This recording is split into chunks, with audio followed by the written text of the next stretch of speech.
guys, Julia here from JM Squared Vintage. Welcome back to the channel. I am back today with a bins haul. I went just the other day and I gotta say, it was just one of those days where it was so busy from like early on. I could barely get into the bins. I'm still feeling really jet lagged, apparently.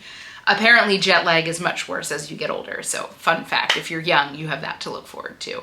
Still some really great finds though. Like I was able to pull some interesting, fun things. But before we get started on anything, if this is your first time here, first and foremost, welcome. My name is Julia. We talk all things thrifting and vintage and reselling on the internet here. If that sounds like something that you might be into, consider hitting subscribe down below. I would love to have you along on this journey. But before we get started today, I wanted to talk about the elephant in the room, and that is the new Poshmark fee structure. And oh my God, what a bombshell they dropped on us. Now I've got, as you might expect, a lot of thoughts on this, and I'm really interested to hear your thoughts, so please sound off in the comments below. But I thought that this was like a really interesting and kind of dangerous play. If you guys have been around for a little bit following my channel, you will know that when Depop did this and when Mercari did this, I was very dubious. I'm coming at this with my marketer hat on. Like I have done 20 years of pricing research and kind of consumer behavior research, and especially in economic times like we're in right now, customers are so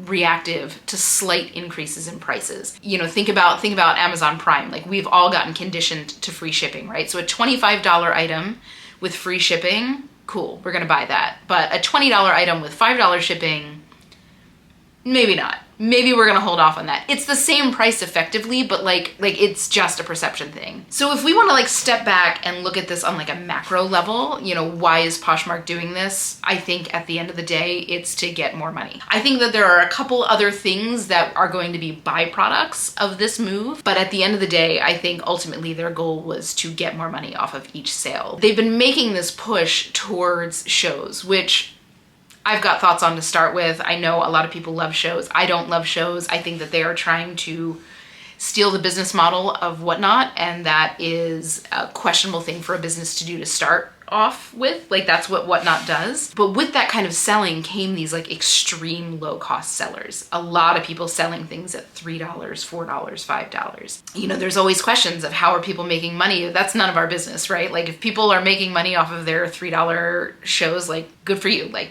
do you make your buck? But on the Poshmark side, I think that they've been seeing a lot more issue with the shows in terms of like problems, right? Like I've never shopped in one. I sure know a lot of people that have bought and like accidentally bought from a share show and have not been able to cancel the order, or somebody's bought from them accidentally, and it's a whole problem, right? So here are these sales, this huge volume of sales that are having customer service issues, and they're having to put like 80% of the customer service budget into these sales that are netting them $3 a piece, which is just not a sustainable thing, right?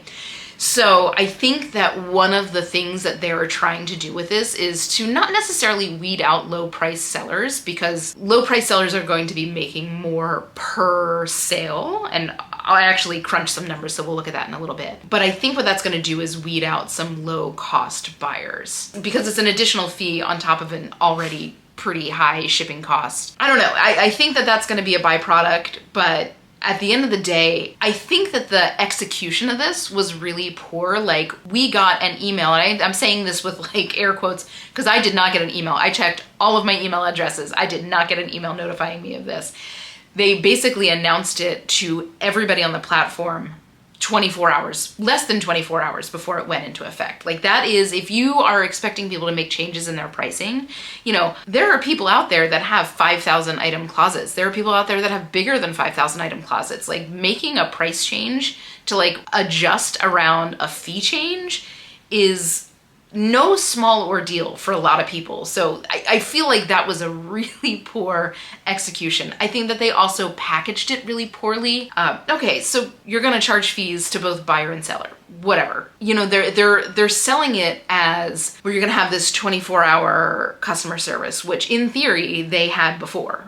You could contact customer service at any time of day, and unless they're making more investments and putting more humans on the front line of their customer service, which I don't see them doing because that's an incredibly expensive ordeal, I don't think that anything is going to change in terms of the customer service that we're going to receive. And they already had buyer protection. It wasn't advertised, but if you bought a pair of sunglasses and somebody sent you a broken remote control, like, you were protected. Poshmark was going to give you your money back, like, right? Like, so they're basically saying, like, give us more money and we're going to give you the exact same thing that we're already giving you. Now, as a seller, listen, it's great. We make a little bit more money. And again, I have some numbers to share with you in a little bit. But at the end of the day, I've done so much work on like customer sensitivity to price changes and fees in particular. Like, cost is one thing, but then additional fees is a different thing. And people just tend to bristle at paying dollars for things that are immaterial, right? I do think that there is going to be a drop off on buyers.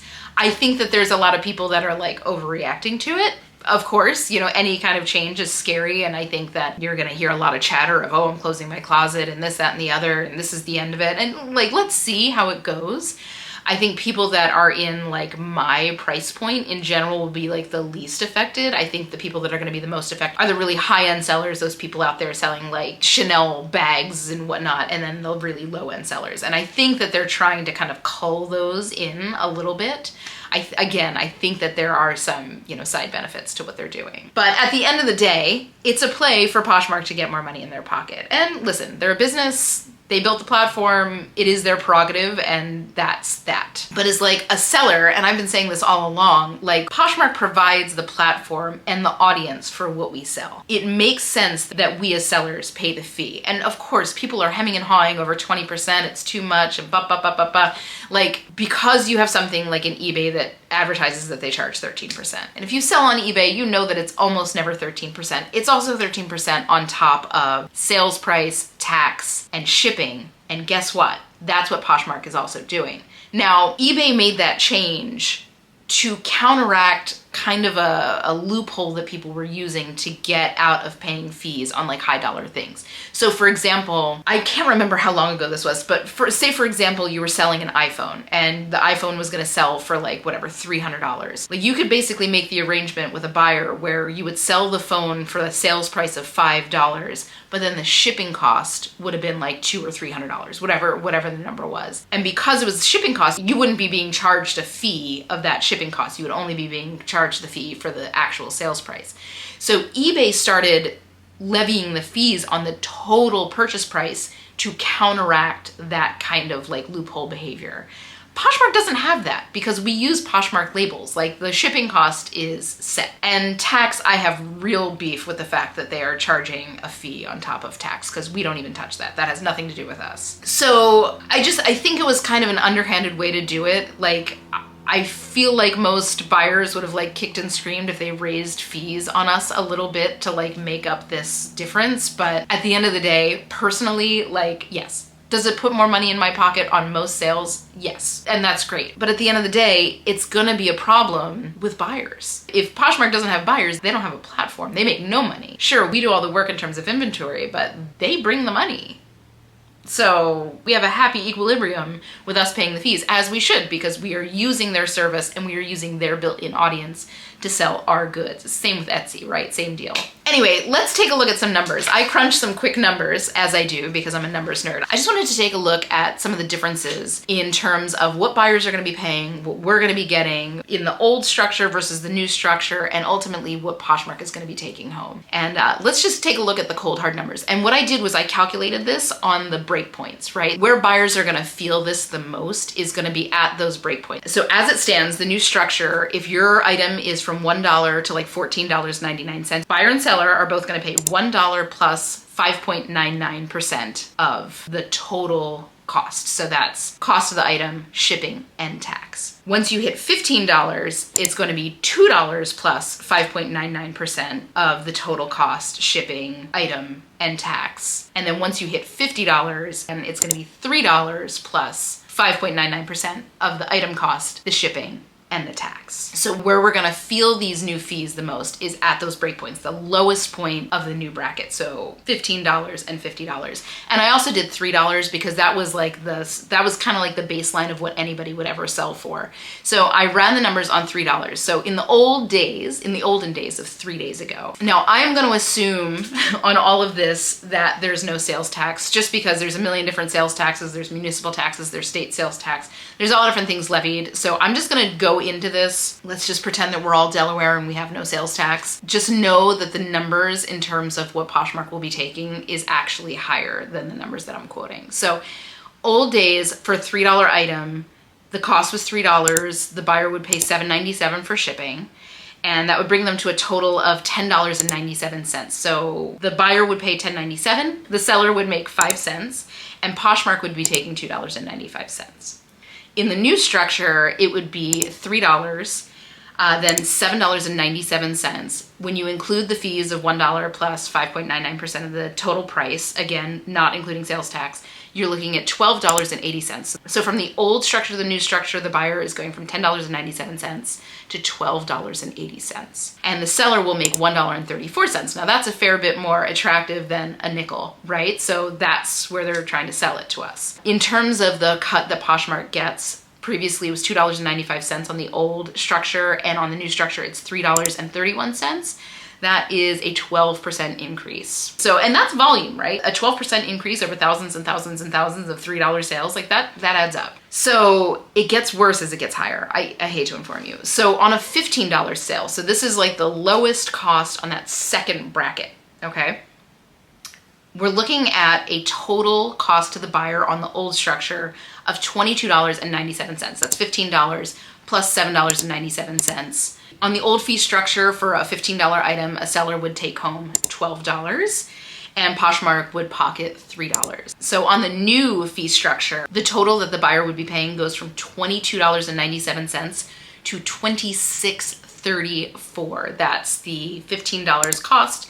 That's the $7.97 for shipping, plus the $2, plus the 5.99% on top of that. So it's $26.34. So that's a pretty sizable jump. That's about $3.30. So the seller on a $15 sale now goes from making $12 to $11.62. This is one of the only price points where what we get actually declines, and it's a minor decline. It's about 38 cents, no big deal. But here's the kicker. Poshmark goes from pocketing $3 in the old fee structure to $6.75. That's like more than a 2x change. And there's a lot of things that sell in that $15 price point on Poshmark. So that's a big jump in terms of what they're pocketing. That's a huge jump. Now let's go to the $50 price point. This is where that fee rolls into the $3 territory. So on a $50 purchase, the buyer used to pay $50 plus $7.97 for shipping. So that's $57.97. We as sellers would pocket $40. That's 20% to Poshmark. Poshmark pockets $10 on that sale. So when you go into the new pricing structure, you're looking at that same $50 item costing $64.44 now. So that's $50 plus the $7.97 plus $3 plus the 5.99% of the total cost. Again, these numbers are all going to actually be higher because you're going to be playing with somewhere between 6 and like 12% sales tax on top of all of this. So $64.44 is the cost with the new fee structure. And that's a big jump. When you cross over those whole numbers, when you cross from $59.99 to $60, like that's a big mental jump in terms of pricing. You know, it's going to be inevitable when you're dealing with any kind of fee, but there's a reason you see things priced at $59.99 versus $60. Like there is a mental break at that point in terms of perceived cost. Anyway, $64.44 is the new cost with the new fee. And then we as buyers pocket $43.06. So it's $3.06 more for us. But Poshmark now they are picking up $12.94. That's a 29% increase in what they are collecting. You know, these are big jumps. These are big, potentially like deal ending jumps. And just for funsies, because I was doing the most extreme cases here, I took a look at my average sale price for the whole year and it's right around $32. So I did the same at $32. At $32 in the old pricing structure, the buyer is paying $39.97, again without tax. That is the cost of the good plus $7.97 for shipping. we would pocket $25.06 as sellers, and Poshmark would take home $6.97. And then with the new pricing structure, again, this is like right in the middle of that kind of second bracket. It's the $2 bracket. So with the new pricing structure, it goes from $39.97 to $44.36 for the buyer. As sellers, we would take home $27.61. So that's about a $2.50 increase from what we were getting before. And then Poshmark would pocket $8.78. So that's a 26% increase on what they're taking home in fees. So I don't know. I'm a little afraid of what it's going to do to buyers. Like I said, anything that puts more money in sellers' pockets, like, great. That's great. But if it completely destroys the buyer pool, it's a bad move. So I'm interested to see how this works out. I know that they say, oh, you can lower your prices to cover that. Well, here's the issue with that. You know, our items aren't like an iPhone that people know the cost of, or like, here's a better example, a dollar menu item on McDonald's that everybody knows the cost of. You can't like lower the price on that and say, hey, this is no longer $32, it's $28, because they never saw that $32. Chances are, if they're coming in here looking for an Anthropology sweater, the first time they see your listing is the first time they're seeing your listing. They don't know that you dropped your price to accommodate for the fees. That's gonna be their new starting point for negotiations, which fair, like as it should be. You know, don't tell us to like lower our prices to cover it, because prices are all over the place. For the same Anthropology sweater, you're gonna have, you know, say I charge $32, somebody else is gonna have it listed for $15, and somebody else is gonna have it listed for $65. So like, buyers don't know the baseline. They're not coming in saying like, oh, well, that used to be $1 and now it's 20% less. They don't know that, right? They're just kind of coming in and seeing what you're pricing at. So I don't know. I just think it was a really hastily made decision. I think that they pushed it out in a pretty clumsy way that was not really fair to buyers or sellers. And I don't know, let me know what you think. I've said my piece. I'm gonna keep selling on Poshmark. Of course, I always cross list. I urge everybody to cross list. It's worth the time investment. And let me know what you think. Let's have a conversation down in the comments below. So anyway, those are my thoughts. I'm really interested to hear what you guys have to say. You know, at the end of the day, like as sellers, we pay for the privilege of using their platform. I think that if they had to raise fees, we would have kicked and screamed, but ultimately we would have done it because that's the cost of doing business on a platform like Poshmark. I am never gonna be behind putting a fee on a buyer. Like, how dare you charge me for like the privilege of shopping here? I think consumers are just way too pinched right now and way too highly sensitive to cost increases, and any kind of increases like that should be on the sellers, not the buyers. That's my 2 cents. But yeah, like let me know what you think. I'm so interested to hear your thoughts. So like I said, sound off down below. Anyway, let's get into the fun stuff. Let's talk about the things that I found at the bins. Again, it was a rough day. It was super, super busy, and I feel like I just kind of like blacked out while I was there. I was in and out in like an hour. It was just too much. But I did find some great things, and I cannot wait to share them with you. So why don't you go grab yourself a snack, grab yourself a drink. You know I've got my matcha latte, and I'm at the end because I used most of it during my little math lesson there. Sit back, relax, and let's get into the goods. So we will start today with the one non-clothing item, and I couldn't believe I saw this sitting there. This is a Longchamp little mini backpack. It's in great condition. It's got some like scuffs and dirt on it, but I know this nylon cleans up beautifully. I've had a couple of these over the years. I know it's legit, like the leather feels right, all the markings are right. It's called the Le Pliage Saga Model de Rose. I don't know what Model de Rose is. I'm assuming that's the color, but it's this pretty like orangey pink color. It's a mini size. It's not like a full-size backpack.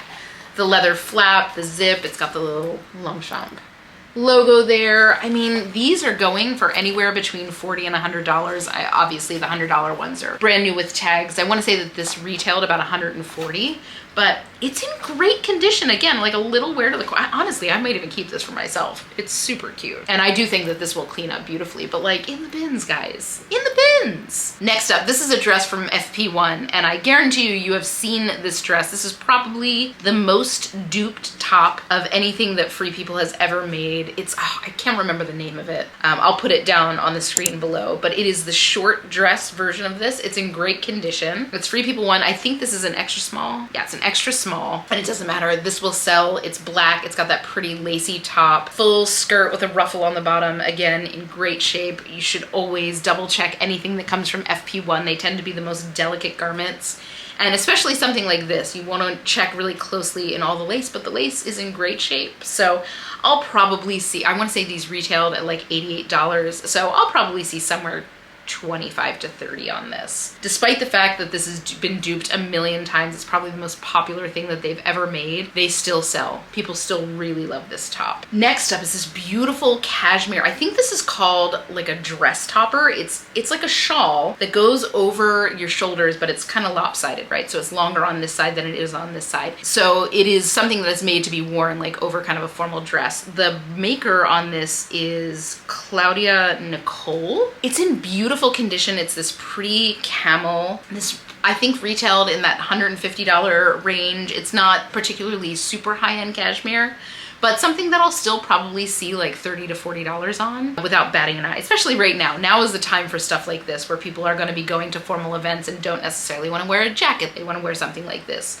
over their shoulders. It is lovely. So super. I can never believe it when I find pieces like this in the bins. Always just, it blows my mind. Next up, this is a pair of like linen blend wide leg pants from Banera. This is, I believe, a boutique brand, but these are in really great shape. These are kind of like beach pants. This is the time of the year that I'm going to start seeing a lot of this stuff. And it does sell for me all year as long as I'm keywording it well with like vacation type words, right? People do go on vacation all year, so they're looking for stuff like this all year. And I just find really good stuff here. So I'm always going to pick up great pieces. So it's this pretty like papaya orange, and it's got big high slits in the leg, elasticated waist with like a twist front, size small. They feel brand new. I'll probably see like $20, $25 on these. They're a linen viscose blend, so they have the feel of linen, but with the drape of viscose, which is very nice. And yeah, the quality on them is nice. Next up in the linen camp, this is a men's shirt from JCrew. I don't pick up a ton of JCrew, but linen shirts for men, I do. This is in great condition. It's kind of like a nice ticker stripe, blue and white. It's a size medium. Yeah, size medium, slim fit, in great condition. This is something that probably retailed a little over $100, maybe like $118. I'll see probably $25 on this. Again, something that I will keyword vacation, honeymoon, resort wear, etc. to move it during these winter months. I just saw this. It is made with Baird McNutt Irish linen. A little tag there on the bottom. And I gotta say, like, this feels like extremely high quality linen, so that makes sense. I don't pick up a ton of menswear, but stuff like this I will. Men's resort wear does pretty well for me. I haven't quite gotten into like the vintage Hawaiian shirt stuff yet. I know that there is like a ton of that here and I need to learn, but I will. Next up, this is a little bridesmaid's dress from Birdie Gray. Birdie Gray is one of those bridesmaids brands I will pick up. Wow. So guys, I picked this up and I thought that this was a one shoulder dress in their French blue. This is like one of their more popular colors. It's in great condition. I just picked it up and I'm like, man, that's a really small armhole. Like nobody's getting their arm through this. And it was at that point that I realized that it was like a halter style neck and I'm missing the neck piece. So this will be going back, killing it. I'm killing it, guys. This was a fever dream. It's a shame. So these retail, I'll talk about them anyway. Birdie Gray retails for about $140. I probably would have been able to get like $40, maybe $50 on the resale market because it's in such great condition. But yeah, that's the front. That's the front. And then there's like a little piece that loops through here and ties around the neck. I'll look around, see if it's attached on the inside, but I don't think it is. It's a shame because this is otherwise in like perfect condition. That's the label you're looking for. Again, maybe not something to get into if you aren't ready to hold on to it. This kind of stuff does take a little bit longer to sell, but it does sell usually for a good price. Before I donate this, if anybody wants it, let me know. Put it down below. If more than one of you want it, I'll do a drawing, but I'm happy to send it to you. You put like a little jeweled necklace through it. If not, no worries, I'll donate it back. But if you do want it, let me know.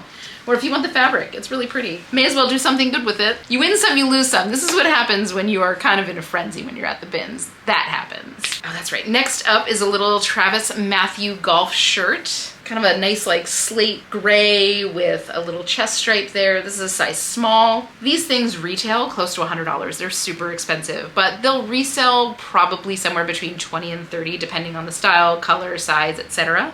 I feel like the smaller sizes and like the much larger sizes sell a little bit better for me. I think that they're just fewer of them out on the resale market. So like I said, they don't sell for a ton of money, but they do move pretty quick for me. So definitely not something to be picking up if you are sourcing for that higher dollar amount. Again, you want to bank on getting $20 on this. If I get more than that, that's kind of gravy. So if you're sourcing for $6.99, it's maybe not a play for you, but for me, at $1 at the bins all day, I'll get these. It's in great condition. Oh my God, this is so funky. Now there were 2 of these and I ended up only keeping 1. This is a little tennis skirt. Oh, can you, like, I'm dying. First of all, this is like windbreaker material, like 90s windbreaker material. You know what I'm saying? It's that kind of crinkle. This is from a brand called Tail. First of all, look at that tag. This is straight up out of like the early 90s, late 80s. It's a little tennis skirt in this hot pink. And I want to say there's a little bit of sun fading there. I think you can kind of see that. See how it kind of goes from like a darker pink to like more of a peach? I think it kind of looks cool. It almost looks like it's part of the design, but it's in otherwise fantastic condition. It's a size 10. This is something that I will use Barbie, 80s costume, tennis, preppy. Like there are so many keywords that I can use on this. There's a little sewn logo here on the hem too. Again, something that I can keyword a million ways to Tuesday. And there was another vintage tennis skirt, but it was nowhere near as cute as this. So if I was taking a chance, I was gonna be taking a chance on the hot pink one. It looks like similar ones that, to be totally honest, are less cute than this, have sold in like that $25 to $40 range, depending on what they look like. So with this size and the color and the material and just the overall style, I think I'll probably see like 30 to 35 on this, but how fun is this? These are the kind of things that just make me smile. It was a crazy day and I picked this up and I was like, yes, please. Thank you, thrift gods. Oh, next up, this is just a little Free People Intimately Gold kind of wrap bralette. These kind of things sell for me like $15 to $20 all day. Again, not a play to be making if you're paying $3.99, $4.99. This will probably go on like eBay because I can get that shipping a little bit lower. These kind of things, especially like the more specialty fabric, I don't know if you can really see the shimmer on that, but the more specialty fabric does tend to go pretty well for me. I've sold a ton of these little bralettes. Yeah, so again, 15 to 20 bucks all day. It's super cute. Oh yes, okay, so this is a shirt from Anna and Frank. I picked this up and I knew immediately this is silk. This is silk broadcloth. So it's this pretty like pistachio green. Again, 100% silk in great condition. I literally just sold a vintage Anna and Frank shirt. It's a little bit more of like a silk jacquard versus a broadcloth, and it just sold for about $30. This is a size extra large, though I think the other one was a size medium. It's in great condition. I like the cut of it. This is, I want to say, probably early 90s, just going by the cut and the color and the general like silhouette that it uses. Again, fantastic condition. I think that these were sold at like Saks Fifth Avenue. I think this was a pretty high-end brand. But yeah, always excited to find a great like vintage basic. These are an easy way if you wanted to like dip your toe in vintage. This kind of stuff is like an easy way to do it without like completely going whole hog into like, you know, a retro wardrobe. So very cute. And again, a size XL, which is exciting to find in any vintage forever and ever. Next up, we've got a little soft surroundings piece. I feel like I haven't found much soft surroundings recently. This is in fantastic condition. It's a size extra large. It's kind of like a garment dyed peachy color with these like crochet like lace insets, some pin tucking on the front, a nice flattering kind of like pin tuck detail here. This is in like brand new condition. I'll probably see somewhere 25 to 32 on this. Soft surroundings, again, you want to be keeping your eyes out for those larger sizes, extra large, 1X, 2X, 3X. That's really where these start to move very quickly. You know, you will sell mediums all day, but they will sit around for quite a bit longer. Also, is this not the most like beautiful neckline? Another blast from the past here. Now this is in particular a blast from my past. So this is the Fox shirt from JCPenney's, and I like distinctly remember my dad wearing these as a kid. My mom used to work at a JCPenney's, so this is of particular interest to me. I also think that this is brand new. Like there's a thread here when I first picked this up and I thought that it was maybe missing a button, but it's not. It's attached to the button. I think that this was probably the price tag. So this is probably new old stock. It's in perfect condition. I mean, you know, you're dealing with something that's probably from the late 70s to the mid 80s, just going on the size of this collar. That collar's a little Yeah, it's a big collar. And these are the kind of things, like a cream colored polo, this would have been in regular rotation. And back in the day, between ring around the collar and pit stains, it would be all over. And there is no sign of any of that here. So this, I think, is dead stock. So an exciting find. Again, I'll probably see like 25 for this. And again, I just had myself a little smile and nostalgic moment with it. But how cool is that? Size large. If I have to guess, this will be a Depop sale. Always exciting to find like dead stock men's, because that's what guys specifically, more than girls, look for dead stock. Ooh, yes. Okay, this was a pretty one. So this is a Halston Heritage blazer. It's cropped, obviously needs a steam clean. And it's got this satin detail in the back, so it's cropped a little bit shorter in the back, a little bit longer in the front with these kind of cool buckle details. Again, this looks like something that like Victoria Beckham would wear. You have Halston, just Halston, which does like couture and like really high-end ready to wear. I believe Halston Heritage would be considered their like contemporary line. So this is a little bit more, whereas like regular Halston, you're gonna pick that up at Neiman Marcus or at their atelier for thousands of dollars. Halston Heritage is going to be at like a Saks Fifth Avenue, a Nordstrom, maybe like a Bloomingdale's, and their prices are going to be between like $200 and like $800. And then you have the diffusion brands, which are H by Halston and H Halston, which are actually no longer even owned by the designer. They sold those off, and I want to say that they sell them at Kohl's and maybe on QVC. But Halston Heritage is definitely a great brand to find. This is like, it's an extra small, so it'll probably take a little bit longer to sell, but I'll probably see like 30 to 40 on this. It probably retailed several $100. If it was like a different size, I'd probably be seeing a little bit more for this. And of course, if it was like regular Halston, it would be into the hundreds, but a good brand nonetheless. Only really hampered by its size here. Next up, this is an interesting thing. So this is a boutique that I see around this area. This is a brand called Saga, made in Italy. They do a lot of linen pieces, and this is jersey, but it's very much like that log and look silhouette with the interesting kind of peaks on the side, so it kind of falls in that like architectural way. It's a beautiful like 100% cotton jersey. It actually feels like tencel. It's really like, it's got that really tight French terry back to it. So it has a little bit of body to it, is I guess what I'm saying. So this is the kind of thing, is there a size on this?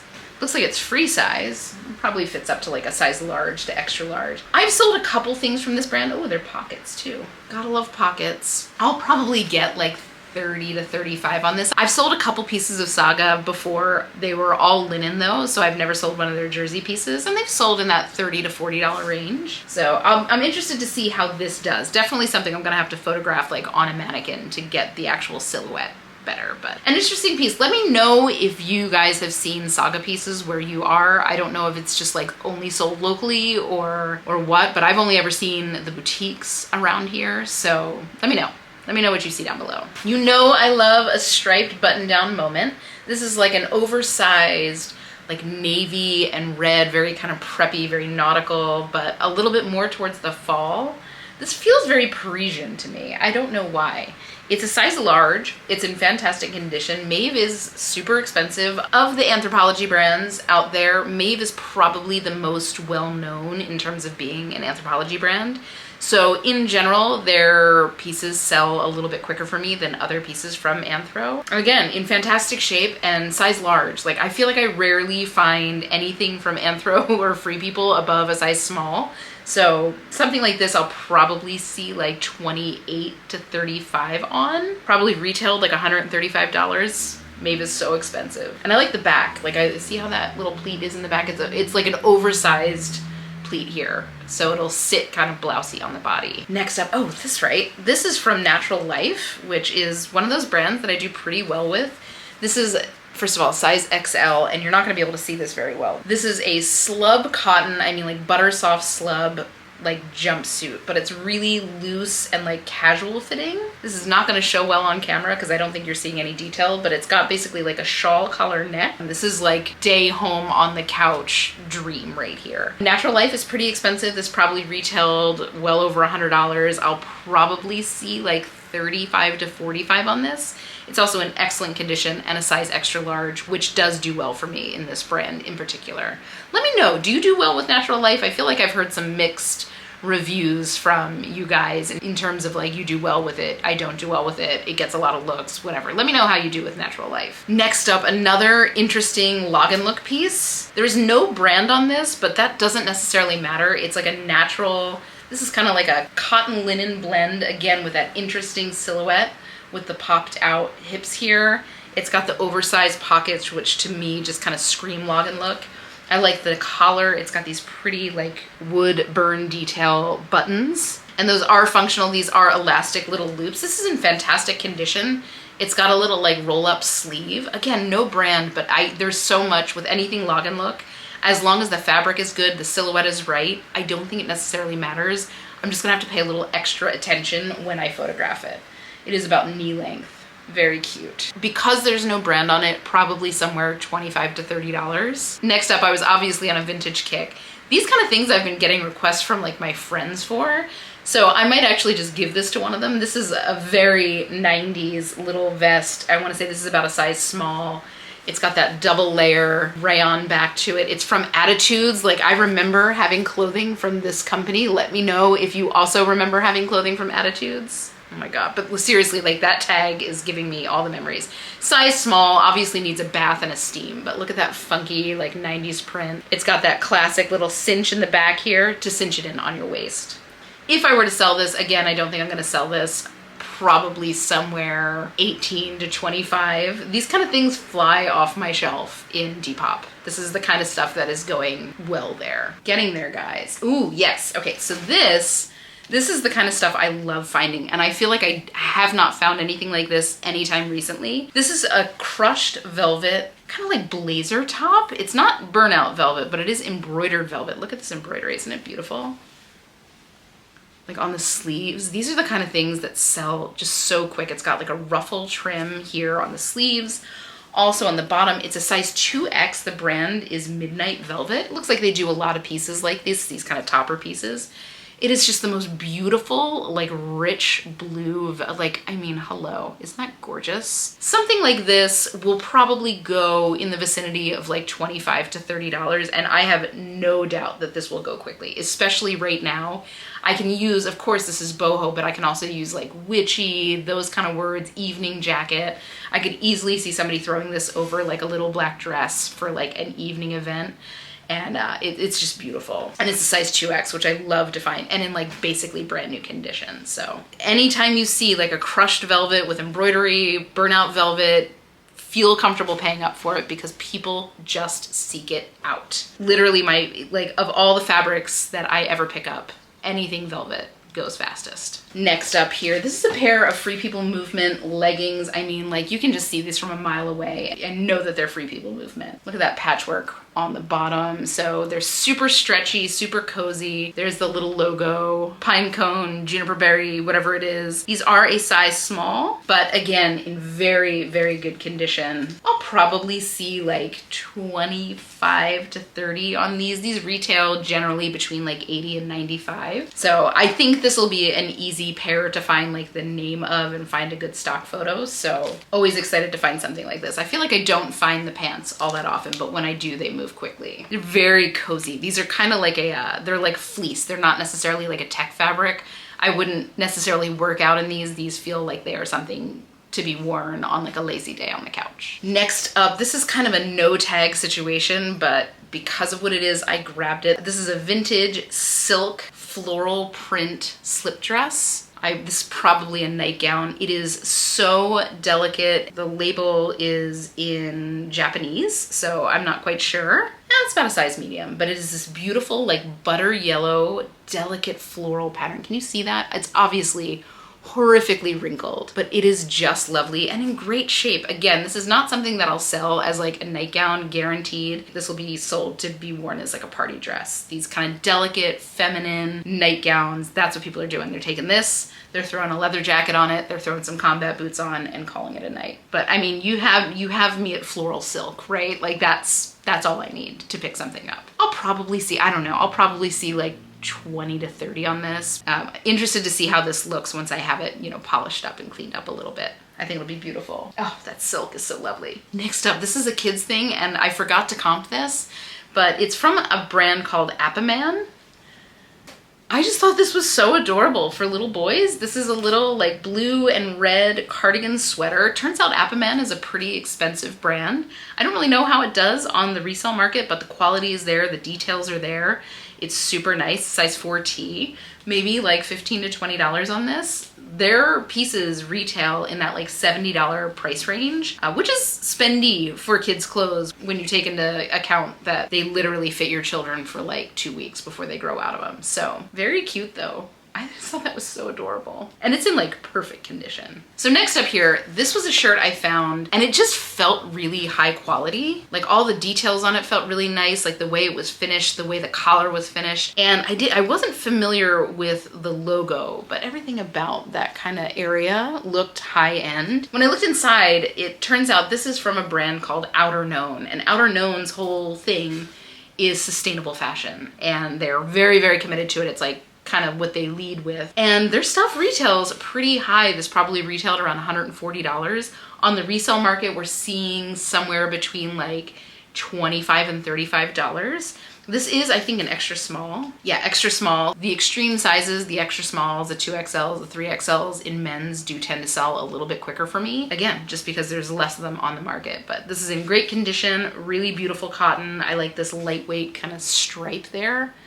It's like ever so faint. And usually you see this stripe going vertically, not horizontally. So really, really nice. Definitely a brand I'll be keeping my eyes out for. Always excited to learn about a new brand. Oh, okay. This is old Anthropology. This is from a brand called Lilka, Lilka. I'm pretty sure they still sell a few pieces from them, but this just feels like mid-aughts Anthropology that was like totally my aspirational dressing. So it's got this cute little lingerie inspired kind of bodice, adjustable straps, this pretty cream color cotton with all this embroidery down around the bottom. It is it's a size medium. It's in great condition. I find that pieces like this, when I do find them in the bins, are often like shredded. So it's always exciting to find something like this in great condition. Like look at the embroidery on the bottom there.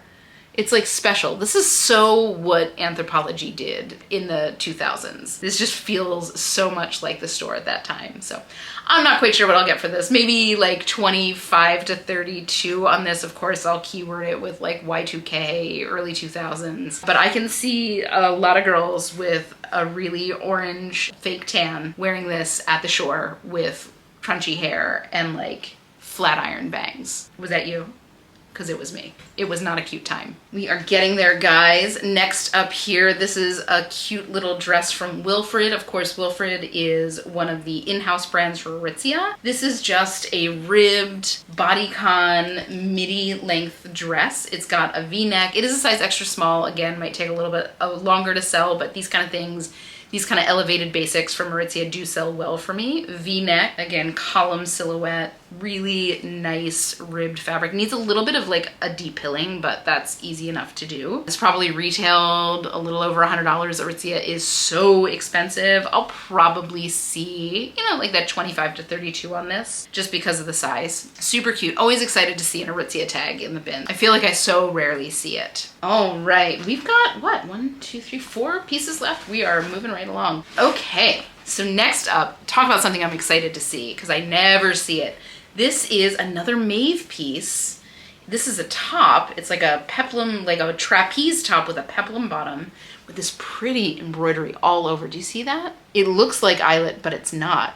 So this is a size 2X. I so rarely find plus sizes from Anthropology, and I'm always excited when I do. They are just hard to come by on the secondhand market. Something like this, I'll probably see like 35, but isn't that pretty? I love the colors. I love the embroidery. I think it feels really rich. It feels very Anthropology, and it's in fantastic condition. Like the tag is split, but that's about it. And I think that this is pretty new. This looks like one of the newer tags, so I wouldn't be surprised if this is from the last year or two. Oh, another great vintage piece. Now I just sold last week a silk shirt from The Works by Saks Fifth Avenue, which I guess was an in-house brand. And I was talking about how I had never seen it before and I hadn't seen it since. And here we go. So this is a silk blazer. It's this beautiful black and white print. It's got shoulder pads to the gods. It's got kind of a boxy fit, which I love. To be totally honest, I might keep this in my closet until I sell it. because it is, I think, somewhere between like a size large and an extra large, and it fits me beautifully. This is like the one thing I tried on, and I'm kind of obsessed. I'll probably get like, I don't know, if I keyword this right, there's a lot going on with this. And again, it is silk, so it sits really beautifully. It scrunches up on your arm really beautifully. I'll probably see like 35, maybe 40 on this. It is so cute. Yeah, there's no size tag in here, so I'm just going by like how it fits on me. Like I said, I think it's somewhere either a large or an extra large, but dang it, is it so cute. Like, isn't that print gorgeous? I love it. I mean, give me a silk blazer all day. And those shoulder pads, am I right? Next up, oh, this was such a fun find. So this is a brand called Banan. And I recently found one of these for the first time. And so if you were to feel this, they feel so lightweight. This is that like ultra lightweight gauzy cotton, but you can tell that it's like really high end, right? It's finished beautifully. The textile is beautiful. I remember the first one I felt, it had the smocking in the back, and I felt it and I'm like, man, that doesn't feel like very expensive smocking. But then when I look at the actual construction of the smocking, like it's close together, it's perfectly done. Like the mechanical stretch of it is really tight. It doesn't feel cheaply done. It's just such a thin fabric that it feels like it's maybe not good quality, but when you look a little bit deeper, it really is. So this is, it's a size extra small, and guys, this brand retails for like $360. This goes into that like Doen category. So be sure to be keeping your eyes out for this brand. Let me know if you have ever found a Banan dress out in your sourcing. But it's got a curved hem with a really high split, and then it's got tassels all along the bottom. Can you see those? They're disappearing against my black shirt. Like resale comps on Banan dresses range from like 70 to like 150 depending on the dress. So again, super pricey, definitely a brand to be on the lookout for. Let me know what Banan pieces you have found. I'm so interested. And finally, I'm going against my own rules and picking up a puffy, but I'm pretty sure that this is from last year. This is a Zara puffy coat, and this feels like it is at least partially feather in the baffles. It needs to be kind of treated as a puffy, so I'll run this through with some tech wash, but I love the fit of it. It's got that really like soft fabric. It's like a wide cropped fit, and it's got this kind of pretty crossover collar. Something like this would have retailed probably 120 in store, and I'll probably see like 40 or 50 on the resale market on this. It is a size large. Again, it's in fantastic condition. I just need to give it a little treatment to like, you can tell that this was probably washed by Goodwill, and they're not washing to like maintain the fluffiness of a baffle. So I know how to get that back to normal. Isn't that so cute? It's a really adorable fit. But that is it, guys. That is the haul for today. I want to say that there were 29 pieces. There was one piece that I got home and just like, I wasn't even gonna show it to you. It had a hole that I don't know how I missed, but here we are. I want to say that I've got sales here about $750. I can't really give you an idea of what profit's going to be because those seller fees are all over the place. I'm so interested to hear what you guys have to say about the new Poshmark fee structure. Again, let me know down in the comments below. I'm really interested to like hear your take. But guys, that is it. If you have had fun, please consider leaving a like or a comment on this video. Of course, don't forget to hit subscribe. I would love to have you along on this journey. But without further ado, guys, have the most beautiful week. Happy hunting, and I will see you in the next one.